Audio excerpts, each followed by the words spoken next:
आज हम पढ़ने वाले हैं तेल बिंदु मूत्र परीक्षा के बारे में, जिसे योग रत्नाकर जी ने दिया है। योग रत्नाकर ने वैसे तो अष्टविध परीक्षा का वर्णन किया है, लेकिन हम यहाँ पे सिर्फ पढ़ेंगे तेल बिंदु मूत्र परीक्षा। इसे तेल बिंदु मूत्र परीक्षा इसीलिए कहते हैं क्योंकि तेल बिंदु की सहायता से मूत्र की परीक्षा की जाती है। वैसे तो योग रत्नाकर जी ने अष्टविध परीक्षा का वर्णन किया है, जिसमें 8 परीक्षाएँ आती हैं। कौन कौन सी? नाड़ी, मूत्र, मल, जीवा, शब्द, स्पर्श, दृक और आकृति। ये 8 परीक्षाएं हैं। अब ये कि मूत्र परीक्षा कैसे की जाती है, देखिए कि इसके लिए क्या करते हैं। सबसे पहले रात्रि के अंतिम प्रहर में या सूर्योदय से पहले हम क्या करते हैं, एक स्वच्छ कांच के पात्र में मूत्र त्याग कराते हैं रोगी को। मूत्र त्याग कैसे कराते हैं कि आदि और अंत की धार को छोड़ करके मध्य का मूत्र लेते हैं और मूत्र इकट्ठा करने के बाद कांच के पात्र को सूर्योदय तक रख करके उसे छोड़ देते हैं। सूर्योदय जैसे ही होता है तो एक घास की तिनका लेते हैं और उसको तेल में डुबा करके उसको जो हमने कटोरी में मूत्र लिया था उसमें टपकाते हैं, तेल मूत्र में छोड़ देते हैं। फिर क्या होता है, अब उसमें जो भी मूत्र में जिस प्रकार की हमें आकृति देखने को मिलेगी या फिर तेल की जो सरफेस कैसी होगी, उसके बेस पे हम क्या करते हैं, मूत्र की परीक्षा करते हैं। अब देखते हैं कि मूत्र में सबसे पहले क्या करते हैं, अगर जैसे हमने तेल की बूंद को मूत्र के ऊपर डाला था तो डालने के बाद अगर वे फैल जाती है यानी कि नॉर्मली वैसे भी तेल जो होता है वो वाटर की सरफेस पे फैल जाता है, यहाँ पे अगर फैल जाता है तो ऐसी डिसीज़ साध्य होती हैं। अगर वह फैलने के स्थान पर फैला नहीं है लेकिन एक स्थान पर स्थिर हो गया है तो वह ऐसी व्याधियाँ कष्ट साध्य होती हैं।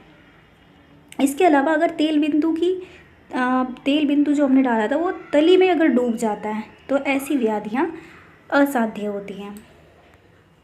चलिए अब देखते हैं कि तेल बिंदु परीक्षा दिशा के आधार पर कैसे की जाती है।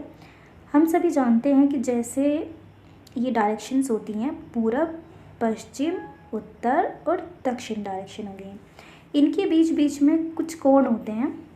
इधर होता है पूरब और उत्तर के बीच में ईशान कोण, पूरब और दक्षिण के बीच में होता है आग्नेय कोण,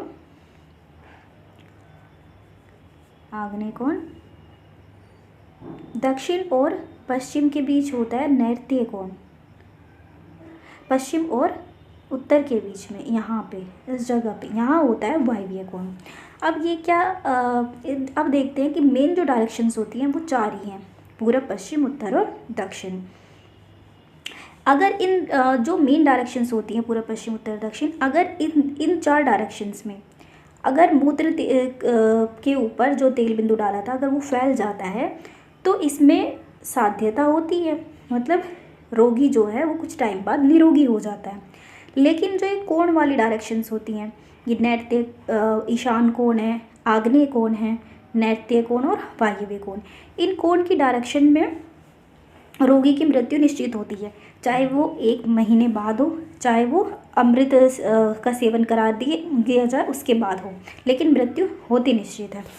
अब देखेंगे जैसे इसमें लिखा भी है यहाँ पे कि पूर्व दिशा में अगर पूर्व दिशा की ओर अगर तेल फैल जाता है पूर्व दिशा की ओर तो उसमें रोगी शीघ्र निरोगी और सुखी हो जाता है। हमने बताया था कि जो नॉर्मली 4 डायरेक्शंस हैं उसमें निरोगी हो जाता है।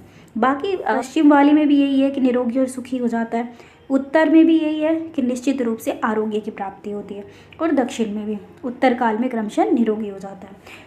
इसके बाद देखते हैं कि कोण वाली जो डायरेक्शंस होती हैं, जो कोण जैसे ईशान कोण है, ये था ईशान कोण, यहाँ पे ईशान कोण, इसमें अगर तेल बिंदु फैल जाता है तो वो 1 महीने तक जीवित रहता है, उसके बाद उसकी मृत्यु निश्चित है। इसके बाद आग्नेय कोण में, यहाँ पे जो आग्नेय कोण था यहाँ पे अगर होती है तो उसमें भी मृत्यु निश्चित है। नैऋत्य कोण इस वाले कोण में, यहाँ पे भी मृत्यु निश्चित है। और बाकी बचा वायव्य कोण में भी यही है कि अमृत सेवन से भी जीवित नहीं रहता है, यानी कि चाहे अमृत का पान करा दिया जाए तब भी मृत्यु निश्चित है। अभी तक हम देख रहे थे कि जैसे तेल बिंदु मूत्र के ऊपर फैलता है उसी के अकॉर्डिंग आकृति होती है, लेकिन अब हम देखेंगे कि मूत्र के अंदर जिस प्रकार के विकार हैं, चाहे वो वातज हो, पित्तज हो या कफज हो, उसी के अकॉर्डिंग तेल बिंदु की आकृति होगी। अब देखते हैं जैसे कि वातज विकारों में, वात विकार से अगर मूत्र ग्रसित है तो उस पर तेल बिंदु डालने पर सर्प के सदृश आकृति बनेगी। वैसे भी ऐसे याद रख सकते हैं इसे, जैसे सांप जो होते हैं उसकी गति बहुत तेज होती है और जहाँ पे गति होती है वहाँ वात होती है, यानी कि जो वात विकार है, वात विकार से ग्रसित मूत्र में तेल बिंदु की आकृति सर्प के सदृश बनेगी। फिर आता है पित्तज विकारों में, पित्तज विकारों में छत्राकार, जैसे छाता होता है छाते के आकार की आकृति बनती है। और कफज में, कफज विकारों में मुक्ताकार, मुक्ता कहते हैं मोती को, इसमें तेल बिंदु की आकृति मोती के समान बनती है। चलिए अब देखते हैं कि मूत्र में तेल बिंदु की आकृति। जैसे कि मूत्र में अगर तेल बिंदु डालने पर अगर बिंदु के बीच में कोई छिद्र हो जाता है तो ऐसी कंडीशन में जो व्याधि होगी वो गताई होगी, यानी कि अरिष्ट लक्षण वाली होगी और उसमें मृत्यु निश्चित होगी।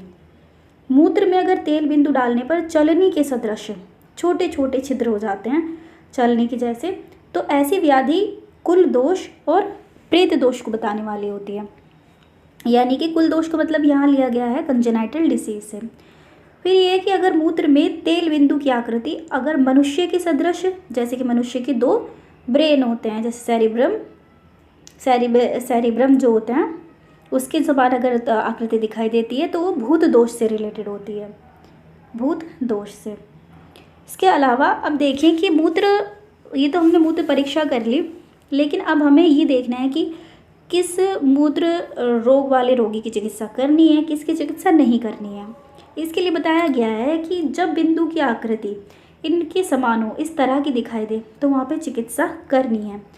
जैसे कि हंस कारण पक्षी होता है, हाथी, चावर, छाता, तोरण, कमल, तालाब, अट्टालिका आदि के सदृश दिखाई दे तो वहाँ पे चिकित्सा करेंगे। लेकिन कहाँ चिकित्सा नहीं करनी है? जहाँ तेल बिंदु की आकृति कूर्म यानी कि कछुए के जैसी, सौरभ यानी भैंस जैसी, करंड मंडल, वहाँ पे क्या आया था? कारण पक्षी, लेकिन यहाँ क्या आया? करंड मंडल यानी मधुमक्खी के छत्ते के समान हो। इसके अलावा हल, शस्त्र, खड़ग, मूसल, मान, शिरहीन व्यक्ति, सिरहीन, जैसे वहाँ पे हमने देखा था अभी 2 मस्तिष्क वाली आकृति दिख रही थी, लेकिन ये कहा कि अगर सिरहीन मनुष्य जैसी आकृति दिखाई दे रही है तो वहाँ पे चिकित्सा नहीं करनी है। इसके अलावा मानव शरीर का कटा हुआ कोई भी अंग दिखाई दे, तिराहा या चौराहा, ऐसी अगर आकृतियाँ दिखाई देती हैं तो वहाँ पे चिकित्सा करने का निषेध किया गया है। आपको हमारे द्वारा दी गई जानकारी पसंद आई तो लाइक करें और चैनल को ज़रूर सब्सक्राइब कर लें। अगर आप हमसे किसी टॉपिक के बारे में जानना चाहते हैं तो कमेंट बॉक्स में बताइए। धन्यवाद।